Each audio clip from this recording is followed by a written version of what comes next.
જંગલ વિસ્તારમાં આદિવાસીના બાળકોને સારું શિક્ષણ આપી શકે એ ભાવ સાથે 309થી પણ વધારે સરસ્વતી ધામનું જેમણે નિર્માણ કર્યું છે અને એવા વ્યક્તિત્વને આજે સાંભળવાનો મોકો સાહેબ તમને મળ્યો છે ત્યારે હું વિનંતી કરીશ શ્રી કેશુભાઈ ગોટીને કે પોતાનું આજની આ સરસ મજાની વાત અમારા ઘનશ્યામનગર ગામ પરિવાર સમક્ષ પ્રસ્તુત કરે. હું વિનંતી કરીશ શ્રી કેશુભાઈ ગોટીને એકવાર જોરદાર તાલીઓના નાદ સાથે વધાવીએ. પહેલાં તો કાર્ડમાં ગામનું વિવેચન બહુ સારું કર્યું છે, એટલે જેણે કર્યું એને ધન્યવાદ, એના માટે તાળી થઈ જાય એકવાર. અને સત્સંગી એટલે આ ગામમાંથી તો અમારે શીખીને જવાનું હોય, શિક્ષિત, સંસ્કારી ને સત્સંગી. એટલે ખુશીની વાત છે આ કે ભાઈ ત્રણે ગુણ આ ગામમાં રહેલા છે. આવા ગામના સ્નેહ મિલન, પટેલ સમાજના સ્નેહ મિલન એટલે આપણા સ્નેહ મિલનમાં જે હાજર રહેવાનો મોકો મળ્યો, પધારેલા સર્વ મહેમાનો, એમાં વિશેષ ઉપસ્થિત મુખ્ય મહેમાનો, પધારેલા સર્વે સજ્જનો, સર્વ દાતાઓ, બહેનો, યુવાનો, યુવતીઓ, ખૂબ ખુશીની વાત છે. જો પોઝિટિવ વિચારીએ ને તો એક સમાજ અને એક ગામના, એક જ શહેરમાં અને એક જ સમાજના લોકો આટલી સંખ્યામાં આપણે ભેગા થઈ શકીએ છીએ, આ આપણા માટે બહુ ખુશીની વાત છે, રિયલી. બીજી વાત એ રહી કે આ શક્તિ જે એકત્ર થાય છે, અને આ બીજી વિશેષતા મેં કાર્ડમાં એ વાંચી કે આ ગામના યુવાનો સક્રિય છે અને નિમંત્રક યુવાનો છે. એટલે હા, અમારી જેવા જે કંઈ વડીલો છે એમને ધન્યવાદ કે એમને યુવાનોને આગળ કર્યા, કારણ કે નહીં તો અમારે ટેવ પડી ગઈ હોય છે, અમે યુવાનોને મોકો જ નથી આપતા. પણ આ ગામના વડીલોને હું પ્રણામ કરું કે એણે યુવાનોને મોકો આપ્યો, એટલે યુવાનોને મારા પર્સનલી વંદન. કારણ કે યુવાનોને આગળ કરવાની બહુ જરૂર છે કે આપણું જે ભારત છે એમાં સમાજના લીડરની જરૂર હતી, હાલ છે અને આવતા દિવસોમાં રહેવાની છે. એટલે જેમ આપણે બિઝનેસમાં આગળ વધવું પડે કે બિઝનેસ જેમ બીજા આપણે કેમ દીકરાને સોંપતા હોઈએ છીએ કે એમાં સમાજ વ્યવસ્થામાં તે યુવાનોને વ્યવસ્થા સોંપવી પડે, નકર લીડર વગરનો સમાજ થઈ જાય કે ગામ થઈ જાય. અને લીડર એક એવી વસ્તુ છે ને કે લીડરની પાછળ સમાજ કે ગામ ખેંચાતું હોય છે. એટલે લીડરે પોતે બહુ જાગ્રત રહેવાનું રહે. એટલે આ યુવાનો તમને કહું છું, અમારી ઉંમરના એ શું કર્યું મને ખબર નથી, ગામની બીજી કાંઈ ખબર નથી. જાગ્રત એટલે રહેવાનું રહે કે લીડરોની પાછળ સમાજ ચાલતો હોય છે, અને જે સમાજનો લીડર જેટલો ઉત્તમ, જેટલો કર્મઠ, જેટલો નીતિમત્તાવાળો, જેટલો સાહસિક, જેટલું લાંબુ પહોળું ઊંડું અને ઊંચું વિચારનાર, એવો પાછળ સમાજ થતો હોય છે. એટલે લીડર ઉપર બહુ બધી જવાબદારીઓ હોય છે, અને એ જવાબદારીઓ જો આ વહન કરતા હોય ત્યારે જ વડીલોએ એમને જવાબદારી આપી હોય. એટલે યુવાનો તમને બધાને ખૂબ ખૂબ અભિનંદન, ધન્યવાદ. હવે વાત રહી કે મેં કે કીધું અહીંયા સીએ ઘણા લાગે છે, મને કે 5-6 સીએ આ ગામમાં છે. એટલે અહીંયા સલાહ દેવા જેવું એટલે નથી કે 5-6 સીએ થવું એ બહુ અઘરું છે, અને આમાં લખ્યું એ સાચું છે કે ભાઈ શિક્ષિત ગામ છે. અને અહીંયા મેં જોયું સ્વામિનારાયણ સંપ્રદાયમાં સત્સંગી કહેવામાં આવે, એટલે તિલક સાંડલાઈ મને બહુ જોવા મળ્યા, એટલે સત્સંગી પણ છે. અને જ્યાં શિક્ષણ હોય અને સત્સંગ હોય ને આપોઆપ સંસ્કાર હોય, પણ સાથોસાથ સમય સાથે બાદ ભરવા માટે કે સમય સાથે જીવવા માટે જે ફ્યુચરનું, જે ભવિષ્યનું વિચારવું હોય એ વિચારવું બહુ જરૂરી હોય છે. અને એ લીડરોએ વિચારવાનું હોય છે, અને પાછળના જે કંઈ આપણી પાછળ જોડાયેલો સમાજ હોય એને આપણે હેન્ડલ કરવાનો હોય છે. હવે મારો પોતાનો એવો અનુભવ રહ્યો કે આપણા સમાજમાં ગુણનો પાર નથી, એટલા આપણામાં ગુણો ઈશ્વરે અને આપણા પૂર્વજોએ આપણને આપ્યા છે. પણ વાંચન નામનો ગુણ બહુ ઓછો છે એવું મારો અનુભવ રહ્યો છે. અને એ ગુણ આપણામાં ઓછો છે ને એને હિસાબે જનરલ નોલેજનો આપણામાં અભાવ રહે. જનરલ નોલેજ જો પ્રાપ્ત કરવું હોય તો વાંચન હોવું જોઈએ. વાંચન કોણ કોની છોકરી લઈને ભાગી ગયું ને એ નહીં હો. પેપરમાં દરેક ન્યૂઝપેપરમાં એક પેજ એવું હોય છે, એક પેજની અંદર 3-4 લેખ હોય છે. એક જ લેખ વાંચી લઈએ ને તો જો યાદ રહે તો જીવનનું ભાથું થઈ જાય, પણ એક દીનું તો થઈ જ જાય તે દિવસનું. એટલે વાંચનની ટેવ પાડો હશે જ, કારણ કે સંસ્કારી શિક્ષિત નહીં છે. પણ આજે અમને અનુભવવાનું છે એ હું વાત કરું છું, કારણ કે વાંચનની બહુ જરૂરી છે, અને પોઝિટિવ વાંચન અને જનરલ નોલેજની એટલે જરૂર છે કે સમજો કે પરિવાર હોય, ગામ હોય, બિઝનેસ હોય કે સમાજ હોય કે દુનિયામાં ક્યાંય પણ જાઓ, રસ્તા કોણથી વધારે નીકળે? જેની પાસે જનરલ નોલેજ હોય ને એ ગમે એવી મુસીબત હોય ને તો એની અંદરથી રસ્તો શોધી શકે, કારણ કે એની પાસે જ્ઞાન હોય કે આ મુસીબતમાં કઈ રીતે રસ્તો કાઢવો. એના માટે વાંચવું જોઈએ ને એના માટે જનરલ નોલેજની જરૂર છે. સમજો કે જનરલ નોલેજ ન હોય તો થાય શું કે જે પ્રશ્ન આવ્યો ને એ પ્રશ્ન આપણને આભ જેવડો લાગે, મોટા પર્વત જેવો લાગે, અને જેને જનરલ નોલેજ હોય એ પ્રશ્ન એને આ પર્વત જેવો ન લાગે. એની બુદ્ધિ એ પ્રશ્નને ઉકેલવામાં જ કામ લાગે. આ પ્રશ્નનો હલ ક્યાં મળે એમાં જ એની બુદ્ધિ લાગે. એને આપણે કહીએ છીએ પોઝિટિવ થિંકિંગ. અને જ્યારે આપણને રસ્તો ન મળે તો આપણે તરત મૂંઝાઈ જઈએ ને, કોઈ રસ્તો બંધ થઈ ગયો અને તરત કેવા મૂંઝાઈ જાય. પણ જેની પાસે જનરલ નોલેજ છે એનો રસ્તો ક્યારેય જીવન પર્યંત બંધ થતો નથી, એના માટે સ્ટોપ આવતું જ નથી. એના માટે વાંચનની જરૂર છે. પ્રશ્ન ઉકેલવા માટે તો જરૂર છે, પણ સાથે સાથે પરિવારના પ્રશ્નો એ પણ જનરલ નોલેજથી ઉકેલાય છે. કારણ કે સ્વાભાવિક છે કે જેની પાસે જનરલ નોલેજ હોય એને ખબર હોય કે એક જેવો બીજો માણસ 800 કરોડમાં ઈશ્વરે પેદા કર્યો નથી. તો હું વિચારું એ મારી ધર્મપત્ની વિચારે, હું વિચારું એ મારો સન વિચારે, મારો ભાઈ વિચારે, કે મારો પરિવાર વિચારે, મારો ભાગીદાર વિચારે, કે મારો ગ્રાહક વિચારે, મારો સપ્લાયર વિચારે, એ કોઈ દિવસ શક્ય છે નહીં. એ કોને ખ્યાલ આવે? જનરલ નોલેજ વાળાને. જનરલ નોલેજ ક્યારે આવે કે ભાઈ આપણામાં વાંચન હોય, આપણી પાસે એવા 2-5 મિત્રો હોય કે જે આપણા પ્રશ્નો હોય એ આપણે એને પૂછીએ નહીં, આપણને જવાબ આપે. આપણને ટેવ શું છે? આપણને ગમતા મિત્રો જ આપણે કરીએ છીએ. ગમતા મિત્રો રાખવા જ જોઈએ, કારણ કે એનાથી આપણને ઉર્જા મળે છે. પણ જેને આપણાથી દરેક ક્ષેત્રનું આપણાથી વધારે જેને જ્ઞાન હોય, નોલેજ હોય, એવા મિત્રો આપણે ડેવલપ કરવા જોઈએ. અને એવા મિત્રો ઈજી નથી મળતા. આપણેથી શક્તિશાળી મિત્ર ગોતો હોય ને તો એ આપણો તરત મિત્ર થતો નથી. એનું કારણ છે કે શક્તિશાળી હંમેશા સમકક્ષ મિત્ર ગોતતા હોય છે. તો એનું પણ એક યુવાનોને ખાસ કહું છું ને યુવતીઓને કહું છું કે જે શક્તિશાળી મિત્ર બનાવવો હોય ને તો એના 3-4 કારણ છે. જો આપણે આર્થિક રીતે થોડા સદ્ધર હોય એની કરતાં, ન હોય તો તે એની કરતાં, પણ સદ્ધર આપણી રીતે હોય તો થોડો ઘસારો ખમવાનો. બીજું, એની વાત કાપવાની નહીં. મિત્રતા ડેવલપ કરી હોય ને તો આ બધા એના તરીકા છે. ત્રીજું, આહવતું કરવા માટે. આહવતું એટલે સમજાય ને, એકદમ હું ગામઠી ભાષામાં બોલ્યો કે ભાઈ હાલો કે 5 મિત્રો બેઠા છે અને આઈસ્ક્રીમ ખાવાની ઈચ્છા થઈ તો આપણે ઊભું થઈને લઈ આવવાનું કે હું જાઉં છું. શેના માટે? એવું તમે મહિનો, 2 મહિના, 6 મહિના કરશો ને પછી એના ફોન આવશે, કારણ કે એને ગમતી તમે વાત કરી, તમે થોડો ઘસારો ખમ્યા, અને જેને કહેવાય ગામઠી ભાષામાં આહવતું કર્યું. એટલે એને જેમ આપણને કેમ તમાકુની આદત પડી જાય એમ તમારી એને આદત પડી જાય છે.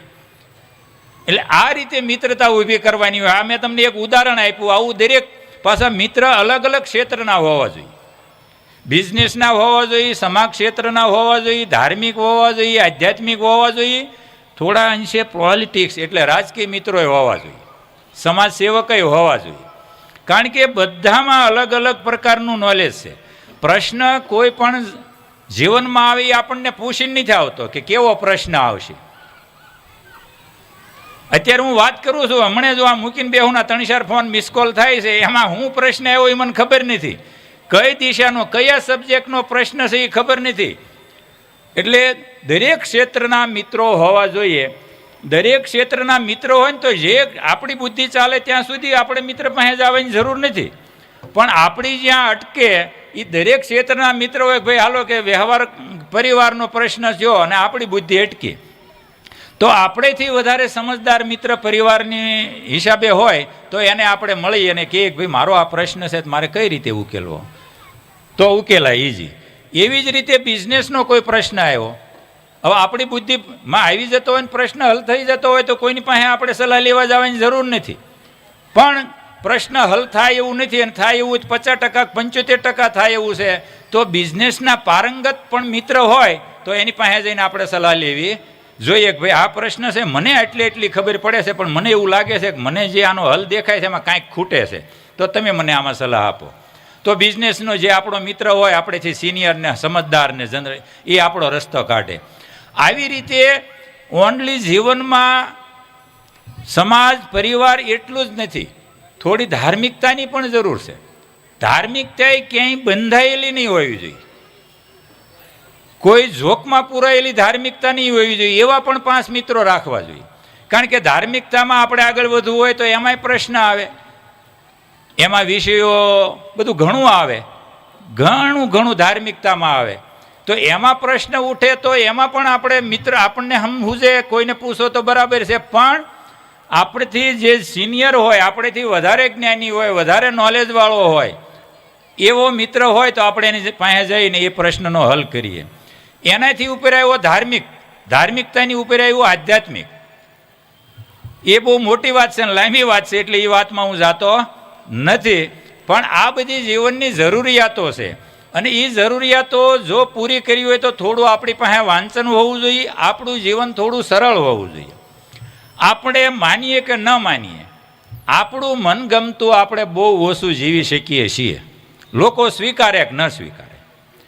કારણ કે આપણને તો મનને તો શું અલગ અલગ બધું જ ગમે, એને ધાર્યું કશું થતું નથી. આપણી લાઈફ કઈ રીતે સેફ બને, કઈ રીતે સિક્યોર બને, કઈ રીતે સારી બને, આપણે આપણા પરિવાર, આપણા સંતાનો, આપણા મા બાપ, આપણા દીકરા દીકરીને કઈ રીતે સારું શિક્ષણ, સારા સંસ્કારો, સારી સવલતો, સારા વિચારો આ બધું આપી શકીએ, એના માટે ધાર્યું કે આપણને ગમતું કશું થતું નથી. અને સમયને શું ગમે છે, અત્યારે શું કરીએ તો આપણે પરિવારને કે બિઝનેસને કે સમાજને ન્યાય આપી શકીએ, એ પ્રમાણે જે જીવે છે એ જીવનમાં સફળ જાય છે. પોતાને ગમે એમ જ જીવે છે એ માણસ સફળ જતો નથી. આવા અમારા અનુભવો છે, એમાં બિઝનેસમાં તો ખાસ છે. 5-10 વર્ષ જો શરૂના માણસ મેં કીધું એ પ્રમાણે કરે ને તો માણસને સફળ જવાના ચાન્સીસો 90% આવી જાય છે. અને 10 વર્ષનું જો એ બલિદાન આપે ને તો પાછલા જેટલા વર્ષ જીવે ને એટલા વર્ષ એ એમની ધર્મપત્ની, એમના મા બાપ, એમનો પરિવાર આનંદથી જીવી શકે એટલી પ્રગતિ કરે છે. પણ શરૂના 10 વર્ષ આપણે જે અમથાભાઈનું નાડું પકડ્યું છે ને એ મૂકવાલ નથી. કારણ કે સ્વાભાવિક માણસમાં એક તકલીફ એ છે કે એ ભરેલો છે, એને એમ છે મને બધી ખબર છે. દુનિયામાં હજી સુધી અમારી સમજણ પ્રમાણે હવે ખોટી પણ હોય, હજી સુધી એક માણસ એવો પેદા નથી કર્યો સાંગો પાંગી સમજતો હોય. એક માણસ હજી સુધી દુનિયામાં ઈશ્વરે એવો પેદા નથી કર્યો કે હોય 100% એ 100 વર્ષ જીવત હોય, 100 વર્ષ એને બધી જ ખબર પડતી હોય, એક માણસ હજી સુધી પેદા કર્યો નથી. આ હું ઉચ્ચ લેવલના માણસની વાત કરી, એની પાસે તો આપણે શું, છતાં આપણે સર્વસ્વ છીએ. એનામાં જે તત્વ હતું, એનામાં જે ઉર્જા હતી, એ ઉર્જાની એ તત્વ જ આપણામાં છે. એનામાં બીજું હતું ને આપણામાં બીજું છે એવું કશું જ નથી. પણ એટલા જાગ્રત હતા. પછી બિઝનેસમેન હોય તોય ભલે, સમાજસેવક હોય તોય ભલે, ધાર્મિક હોય તોય ભલે, આધ્યાત્મિક હોય તોય ભલે, એ રીતે આગળ વધ્યા. એની સાથે બધા જ આગળ વધી જાય. ઘણી વખત મોટિવેશનની વાતમાં આવતી હોય છે, એક તેંડુલકરને લાવે, રિલાયન્સને લાવે, અમિતાભને લાવે. એ લાવવા એ ખોટા નથી, કોઈ આ મોટિવેટર બેઠા હોય તો માફ કરજો. પણ એમાં શું થાય છે, ઓલા યુવાનિયા કન્ફ્યુઝ થઈ જાય છે. હવે આ 140 અત્યારે થયા, પણ તેંડુલકર હતા ત્યારે આપણે 120 કરોડ મૂકીએ. એમાં એક તેંડુલકરની એની હારે થવાની 120 કરોડ લાઈન લગાવે ક્યાંય થવાનું હોય. ત્યાં આપણો પોતાનો વિવેક હોવો જોઈએ. પુસ્તકમાં હું વાંચવાનું કહું છું ને તો પુસ્તકમાં બધું આવે, બધું આપણે માની લેવાનું નથી ને બધું આપણે કરવાનું નથી. પુસ્તકમાં જ ઘણું આવે, એ બધું ક્યાંથી આપણે કરી શકવાના છીએ, બધું ક્યાંથી માની શકવાના છીએ. આ પહેલાં આપણી જાતને તપાસવાની શારીરિક, માનસિક આધ્યાત્મિક, ધાર્મિક, પરિવાર આ બધું સમજી વિચારીને એમાંથી કેટલું લેવું એ આપણે નક્કી કરવાનું હોય છે. નથી કોઈ મોટી વેટર કે એ બધું કરવાનું નથી, કોઈ કથાકાર નથી, કેશુભાઈ કે કેશુભાઈ બાપા કે કરવાનું બધું, સાંભળવાનું, વાંચવાનું બધું કરવાનું, પણ છેલ્લે આપણી જાતને માપવાની કે હું શું આમાં જ કરી શકું. બધા તેંડુલકર થવા નીકળે તો ઓડિયન્સમાં બેહે કોણ, બોલિંગ કોણ કરે? બધા જ રિલાયન્સ બની જાય તો લે કોણ એની પ્રોડક્ટ? એટલે ક્યારેય દુનિયામાં શક્ય નથી, કારણ કે અહીંયા પટ્ટાવાળાની જરૂર છે અને કલેક્ટર સાહેબે બેઠા છે એની જરૂર છે. એટલે આ દુનિયાના જે પ્રકૃતિના નિયમો છે એ સમજવા માટે જનરલ નોલેજની બહુ જરૂર છે. અને જે પ્રકૃતિના નિયમને, સમાજના નિયમને, માનવતાના નિયમને સમજે છે એ ક્યારેય કન્ફ્યુઝ નથી થતો, એ ક્યારેય નિરાશ નથી થતો, એને ક્યારેય ઓછું પડતું નથી. એ કોઈની હરીફાઈમાં નથી હોતો, એ કોઈની દેખાદેખીમાં નથી હોતો. હા, એ ચોક્કસ હોય છે, હરીફાઈમાં હોય છે, ચોક્કસ હોય, પણ પોતાની કે પૂરા દિવસ પોતે મહેનત કરી અને હાજે સંતોષ કે ભાઈ દિવસભરની મહેનત કર્યા પછી શાંતિથી જમી અને સંતોષથી હોઈ ગયો. વળતે દિવસે ગઈકાલ મહેનત કરી એમાં મારી શું ખામી રહી ગઈ, વિચારોની કે વર્તનની કે મહેનતની કે આઈડિયાની કે પ્લાનની, એ વળતા દિવસે એ ન થાય ને એનેથી બેટર શું કરી શકું હું, આવું જે વિચાર લઈને જાગે અને આ જ કરવું જોઈએ. બાકી કોઈની બરોબરી, કોઈની દેખાદેખી, હરીફાઈ તો દુઃખ નોતરે છે એવું મારું માનવું છે. ખોટું પણ હોય પણ મને આવું લાગે છે. હગ્ગા ભાઈની હરીફાઈ મારા હિસાબે ઈર્ષા નોતરે છે. હગ્ગા ભાઈની હરીફાઈ ઘણા કહે છે ને કે હેલ્થી હરીફાઈ જોઈએ, હેલ્થી એલા હગા ભાઈમાં નથી રહેતી. હું સંતોમ જાતો બ્રેક મારી મેં ભાઈ ને તમને બધાની, એટલે તમે સમજાવા થાય કે એટલે હેલ્ધી હરીફાઈ કોઈ દે હોતી જ નથી. એટલે હરીફાઈ આપણી ખુદની હોવી જોઈએ તો જ પ્રગતિ થાય. સંતોષ અને અસંતોષ વચ્ચે એક બહુ પાતળી ભેદરેખા છે. જો સંતોષ માની લઈએ તો વિકાસ ન થાય, અને અસંતોષમાં આવી જઈએ તો જેના માટે આપણે બળ કરીએ છીએ સુખ ન પ્રાપ્ત થાય. બે સીધી વાત છે. જો સંતોષ માની લઈએ તો વિકાસ ન થાય, અને અસંતોષ બધું હાલો ભાઈ કરોડ રૂપિયા મળી ગયા, તમને ગાડી બંગલા મળી ગયા, જો તમે અસંતોષમાં હો તો તમે જેના માટે રાતથી મહેનત કરી તમે દુઃખમાં આવ્યા, આમ સ્ટ્રેસમાં આવ્યો, તમે અસંતોષ ક્યારેય સુખ તમને ગોતવું જડે નહીં. એ બેની વચ્ચે વિવેક હોવો જોઈએ કે પૂરતી મહેનત કરવાની, બધી પૂરેપૂરી મહેનત કરવાની, મહેનત કર્યા પછી જે રિઝલ્ટ આવ્યું એમાં સંતોષ માનવાનો. પછી એવું મેં તમને આગળ કીધું વળતે દિવસે એનાથી વધારે મહેનત કરવાની. પણ બાજુવાળા ગમે એટલું કમાઈ આપણા ઘરે ક્યારે આવવાનું નથી. કદાચ આપણે ભાઈઓ જુદા હોય ને ભાઈ ગમે એટલું કમાય તો આપણા ઘરે ક્યારે, હા સંબંધ રાખવો તો એની લક્ષ્મી કે એની સગવડતા આપણને કામ લાગવાની છે. પણ ઘણી વખતે આપણે ઈર્ષ્યામાંથી ને દેખાયમાંથી એ સંબંધો તોડી નાખીએ છીએ. નકર તમે સફળ કોઈ પણ કક્ષામાં, આ કલેક્ટર સાહેબ છે ક્યાં ગયા?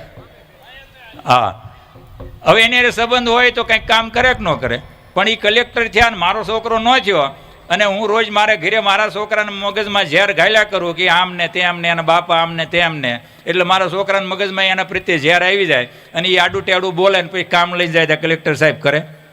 એટલે જીવનમાં જેને સફળ જવું છે ને એને બહુ સરળ રહેવાની જરૂર છે, બહુ સરળ રહેવાની જરૂર છે. અને રિયલી સુખી થવું હોય ને એને રિયલી સરળથી બધાને હું એમ કહું છું કે કોઈ પણની ઈર્ષ્યા કરીએ તો એનો કંઈ વિકાસ અટકી જવાનો નથી, નુકસાન આપણને છે. હવે ઉર્જાની વાત કરું. ઉર્જા એટલે શક્તિ. ઈશ્વરે સૌ કોઈને શક્તિ એના પ્રમાણમાં આપી છે. હવે આપણે ગમે ત્યારે જોઈએ પેપરમાં કે સાધુ સંતોમાં, મોટિવેટરમાં, એ બધા કહે છે કે નેગેટિવ નહીં વિચારો, નેગેટિવ ન વિચારો, નેગેટિવ ન વિચારો.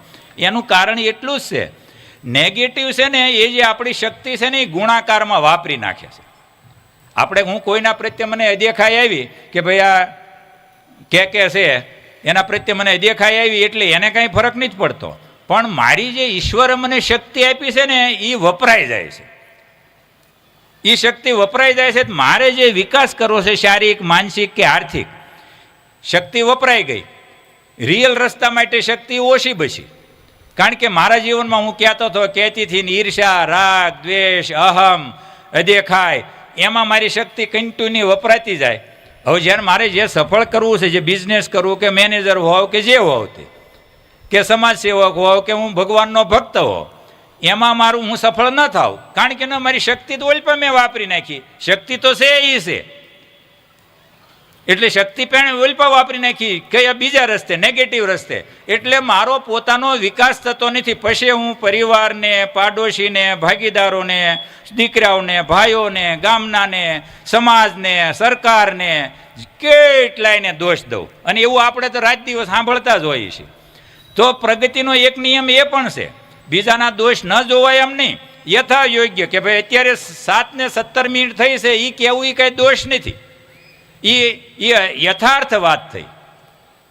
પણ યથાર્થ વાત સિવાય આપણે બહુ દોષ જોઈએ છીએ. એટલે જ્યારે બીજાના દોષ જોઈએ છે ને, ત્યારે પોતાના દોષ જોવાની જે આપણી આદત છે એ મરી પરવારે છે. ત્યારે જેને કોઈ પણ આ દુનિયામાં કોઈ પણ માણસને જો સાંગોપાંગ સુખી થવું હોય તો પોતાના દોષ જોવા જોઈએ, જોવા જોઈએ ને જોવા જોઈએ. હા, એક મારો અનુભવ છે કે ચાલુ સ્વભાવના દોષ ટાળવા બહુ અઘરા છે. આ મારો અનુભવ છે, કારણ કે હું આટલી ડાઈ તમને વાત કરું છું, પણ આ સ્વભાવના દોષ હું પૂરા ટાળી શક્યો. રોજ પસ્તાવું છું. એક દિવસ એવો નથી ઉગ્યો હાથમાં કે મારે પસ્તાવો ન થયો હોય. એટલે સ્વભાવના દોષ હું નથી ટાળી શક્યો પૂરા. પણ હજી સુધી કોઈની સાથે સંબંધ બગડવા દીધો નથી. એક વ્યક્તિ સાથે સંબંધ બગડવા દીધો નથી.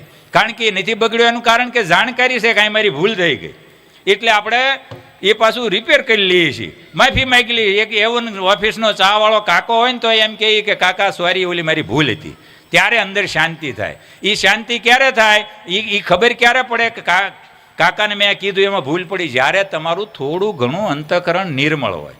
અને નિર્મળ અંતઃકરણ ત્યારે હોય કે તમે બીજાના સુખે સુખી હો ને તમે બીજાના દુઃખે દુઃખી થાવ, દુઃખી હો. કારણ કે આપણી કાંઠિયાવાડી કહેવત છે કે દેવા ન હોય પણ દાજવા તો હોય ને. તો દાજવા હોય ને એના માટે ઈશ્વરે અંતઃકરણ માટે આ સાબુ છે, દયા, કરુણા, આ છે ને એક સાબુ છે અંતઃકરણ નિર્મળ કરવાનો. એટલે આ બધા નિયમો છે. સાથે સાથે બહેનો, મને એવું લાગે છે કે સામાન્ય જે ઘરે બહેનો મહેનત કરે છે એને તો બહુ ટાઈમ રહેતો નથી. બાકી બહેનો પાસે બહુ ટાઈમ રહેશે. પાટીદાર સમાજની મેં ભાઈને એટલે જ પૂછ્યું, મેં કીધું પાટીદાર છે ને, નામ ભૂલી ગયો, મળ્યા સીધ ઘણી વાર. હા, તા કે હા, પાટીદાર બહેનો અમારી મમ્મી, આપણા બધાના મમ્મીઓ જે મહેનત કરી હતી ને એનું વળતર અત્યારે તમને મળ્યું હોય એવું મને લાગે છે. કારણ કે ખાટી સાઈઝ તો કે વહુને ખાવાની, ટાઢો રોટલો જ કે વહુને, વહેલું જાગવાનું જ વહુને, મોડું હોવાનું જ વહુને. કદાચ હાલો કે આપણે બધા જમીનદાર હતા, દાળિયા કર્યા, દાળિયા લઈને જવાનું હતું કે વહુને. પાછળ ત્યારે છોકરાઓની લાઈન હતી, આપણે બધા મેજોરિટી 8-8, 10-10 ભાઈઓ બહેનો. પાછું છોકરાને દૂધ ધોવરાવા દેશી ભાષામાં, ઓલા દાળિયા જમીન આરામ કરે ને લગા ફેગ આવવાનું ઘરે. એ પાછું છોકરાને ધવારીને લગા ફેગ જવાનું, કામે લાગવાનું. અને એ ટાઈમમાં આપણો અત્યાચાર એ પાછો જુદો. પણ અત્યારે આવડા થોડો એની જે બદલો રહી ગયા હોય ને એવું લઈ રહ્યા હોય એવું લાગે છે માતાઓની. હો, એવું લાગે છે, કદાચ હું ખોટો હોઈશ. એટલે જે બહેનો પાસે ટાઈમ છે ને એ બહેનોએ તમે આ આટલી જ્યાં આપણી સંખ્યા છે ને આટલી આપણી એકતા છે, તો અમારા જેન્ટ્સમાં તો કાંઈક છે કે સમજુ મિત્રો ભેગા બેહી અને સુખ દુઃખની વાતો કરી અને કેમ જીવનમાં વિકાસ કરવો. મેં તમને કીધું એમાં શારીરિક, માનસિક, આર્થિક, સામાજિક જે કંઈ એવી વાતો મહદઅંશે તો થાય છે. પણ મારા એવા અનુભવ રહ્યો છે કે બહેનોમાં આ બહુ ઓછી વાત થાય છે. એટલે થોડી એ વાતો કરવાની તમારે ટેવ પાડવાની જરૂર છે. અને કોઈ પણ માણસ, સશક્ત માણસ, નવરો નખોદ વાળે એવી મારી વાત નથી, આપણી કહેવત છે. એટલે સશક્ત માણસે નવરું નહીં રહેવું જોઈએ. હું બહેનોને ખાસ કહું છું, સશક્ત જે બહેનો છે એને કંઈ પણ કામ કરવું જોઈએ, કંઈ પણ કરવું જ જોઈએ. એટલે કામ એટલે હું એમ નથી કહેતો કે તમે બધા જ તમે સગવડતાવાળા હોય ને તમે કાંઈ મજૂરીએ જાઓ તમારે ત્યાં લાવો, એવી મારી વાત નથી. પણ કામનો પાર નથી. તમે જેન્ટ્સને પણ કેટલી હેલ્પ કરી શકો એમ છો. અને ખાસ બીજું ત્રીજું, કામનો હું પાર નથી ત્યારે કેટલા ગણાવું, એટલા કામ છે જો કરવા હોય તો. અને એનાથી આગળ જાવ તો આપણી દીકરીઓ, એક 20 વર્ષની દીકરી હોય, એક કુટી હોય ને એક આ ફોન હોય, એને નહીં રસોઈ બનાવવાની, કોઈ વ્યવહારનું ટેન્શન નહીં, કાંઈ નહીં. આપણે ઘડીક 20 વર્ષના થઈ જાઓ અને આટલા કોઈ કામ જ નહીં, આપણી પાસે કુટી હોય ને ફોન હોય ને કોઈ જવાબદારી કાંઈ નહીં, સવારથી સાંજ સુધી કોઈ કામ નહીં, પછી વિચાર શું આવે? શું વિચાર આવે? ઘડી ભર જ તમે શું વિચાર આવે? આપણે 20 વર્ષના હતા જ ને, આજ આપણે લગાતાર સવારના 6 થી રાતના 11 સુધી કામ હતું, બીજો વિચારવાનો ગાળો જ રહેતો નહોતો. તો આજ આપણે શું છે, આ દીકરા દીકરીઓ, દીકરા મહદઅંશે થોડાક કામે લાગે છે, દીકરીઓને હાવ ફ્રી હોય છે. આનું કાંઈક આનો રસ્તો બેનો તમારે કાઢવાનો છે, આ દીકરીઓનો રસ્તો. એના માટે સારું વાંચન, સારી વાતો, સારો સત્સંગ. પછી સત્સંગ ઓનલી ભગવાનનો જ નહીં, માઇન્ડ વિકાસનો આવે, જે મેં કીધું જનરલ નોલેજનો આવે, ઘણું આવે. અલગ અલગ કેટલી પ્રકારના અત્યારે શીખવાનું છે. કોર્સ કર્યા કરો, કંઈ ને કંઈ કર્યા કરો, જીવનમાં બહુ કામ લાગશે. તમને કામ લાગશે, તમે કોઈને ત્યાં જશો એને કામ લાગશે, તમારા મા બાપને કામ લાગશે, તમારા સાસુ સસરાને કામ લાગશે, અને તમારે ત્યાં જે જન્મ લેશે દીકરા દીકરી એને કામ લાગશે. અને આ બધું આપણે કરીએ છીએ, તેમ આપણે બધા જ સારા છીએ. પણ એટલે કે એમ કે બાવા બન્યા એટલે હિન્દી બોલવી પડે. હવે અહીંયા આવ્યો તો કાંઈક અનુભવની આ વાત કરીએ, અને આંખે દેખ્યો અહેવાલ છે, કોઈ ચોપડીમાં વાંચીને કે કોઈએ કીધું ને કે કાંઈ સાંભળીને મેં નથી કીધું. આ બધી જેટલી મેં વાત કરી એ બધો આંખે દેખ્યો અહેવાલ છે, જે આપણા સમાજમાં આ જરૂર છે. આપણો સમાજ કર્મઠ છે, સંસ્કારી છે, વિકાસશીલ છે, બધું જ છે. પણ જો નવરા રહેશું તો માઇન્ડમાં વિકૃતિ આવશે આવશે ને આવશે. હું આણપા કરું, આણપા મેં દૂધે ધોયેલા એવી વાત નથી, પણ હું આણપા યુવાન દીકરીઓને કહું છું. કારણ કે વિકૃતિ છે ને, એ વિકૃતિ જ્યારે કારણ આને નખો જ વાળી છે એવું એટલે ન બોલી શકાય. આમાં સારું લેવું હોય પાર નથી. આ જો આમાંથી આનો જો આપણે પોઝિટિવ યુઝ કરીએ ને તો આના જેવો કોઈ મિત્ર નથી, અને જો આનો નેગેટિવ યુઝ કરીએ ને તો આના જેવો કોઈ દુશ્મન નથી. એટલે આને આપણે દુશ્મન નહીં કહેવાનું. આનો કેમ યુઝ કરવો એ આપણા હાથની વાત છે. કેમ ભાઈ આપણે ઇલેક્ટ્રિકનો પ્લગ કાઢીને ન્યા આંગળી નથી નાખતા? ખ્યાલ આવ્યો? જો ન્યાય નાખવા જોઈએ ને. પણ આમાં હવે એમ માનો કે આમાં જે વિકૃત ફિલ્મો આવે છે, એ 20 વર્ષનો દીકરો દીકરી જોઈ જાય અને પછી આપણે એમ કહીએ કે વિવેક મારે એની સંયમ મારે, તાકાત નથી. એટલે આમાંથી બચતા રહેવું એ જરૂરી છે. ને આમાંથી બચવું કોઈના માટે નથી. આ મેં વાત કરી નથી પાડોશી માટે, નથી મા બાપ માટે. જેટલી વાત કરી આપણા સ્વ માટે છે, આપણા માટે છે. એટલે કોઈ દીકરા દીકરી, કોઈ આગેવાનો, કોઈ ભાઈઓ બહેનો એવું નથી સમજવાનું આ મારે કંઈ પણ આ કેશુભાઈએ વાત કરી એ કરીને મારે કંઈક બીજા માટે કરવાનું. આપણે સુખી થવું હોય, સ્વમાનભર જીવન જીવવું હોય, ઇજ્જતભર જીવન જીવવું હોય, દીકરા દીકરીને સારી સ્કૂલમાં ભણાવવા હોય, સંસ્કાર આપવા હોય, અને સ્વાવલંબી અને સ્વાભિમાનપૂર્વક જીવન જીવવું હોય, સમાજમાં ઊંચું માથું રાખી અને ચાલવું હોય, તો આ બધું કરવાની જરૂર છે. ઈશ્વરે આપણને કોઈ અન્યાય નથી કર્યો, આપણા બાપદાદાએ કોઈ અન્યાય નથી કર્યો, આપણને બધું જ આપ્યું છે. અને આજ પણ આપણે સારી રીતે ઊંચો કોલર કરીને જીવીએ છીએ. પણ છતાં આપણે જાગૃત રહેવું એ જરૂરી છે. અને મારે તમને એટલો ઈશારો કરવો એ જરૂરી હતું એટલે મેં તમને ઈશારો કર્યો છે. બાકી તો ઈશ્વરને પ્રાર્થના કરીએ કે પાટીદાર સમાજને તો સુખી કરે, પણ જીવ પ્રાણી માત્રને સુખી કરે. આટલી પ્રાર્થના કરી અને મારી વાત પૂરી કરું છું. જય હિન્દ, જય ભારત. જોરદાર તાલીઓના નાદ સાથે આપણા અધ્યક્ષ શ્રી કેશુભાઈ ગોટીને વધાવીએ, જેમણે સંસ્કારની વાત કરી, સંસ્કૃતિની વાત કરી. પરિવારના સભ્યો એકમેકના બની રહે, આપણે સૌ ધંધાકીય પ્રગતિ કરીએ. અને સાહેબે ખૂબ સારી એવી એક વાત કરી કે પરિવારમાં આપણે આપણા દીકરાને રામ તો બનાવવો છે, પરંતુ આપણે દશરથ બનવું નથી. જો આપણે આપણા દીકરાને રામ બનાવવો હોય ને તો આપણે પહેલાં દશરથ બનતા શીખવું જોઈએ. એ ભાવ આજે કેશુભાઈ ગોટીએ આજે ઘનશ્યામનગર ગામના એક એક હૃદયમાં સરસ મજાનો ભાવ પ્રસ્તુત કર્યો છે. ત્યારે કેશુભાઈ ગોટીને સાહેબ એકવાર જોરદાર તાલીઓના નાદ સાથે વધાવો. આપ સૌ સમક્ષ સરસ મજાની એકતા સાથે ભક્તિની વાત કરી, આસ્થાની વાત કરી, જીવન વ્યવહારમાં કઈ રીતે આગળ વધવું, જીવન વ્યવહારમાં ધંધાકીય આપણે કઈ રીતે ઉત્કર્ષ થઈ શકીએ, અને વિદ્યાર્થીઓ કઈ રીતે આગળ ભણી ગણીને વધી શકે એવો ભાવ આપણા સૌ સમક્ષ રજૂ કર્યો. એ બદલ શ્રી ઘનશ્યામનગર ગામ પરિવાર વતી કેશુભાઈ ગોટીનો ખૂબ ખૂબ આભાર વ્યક્ત કરીએ છીએ.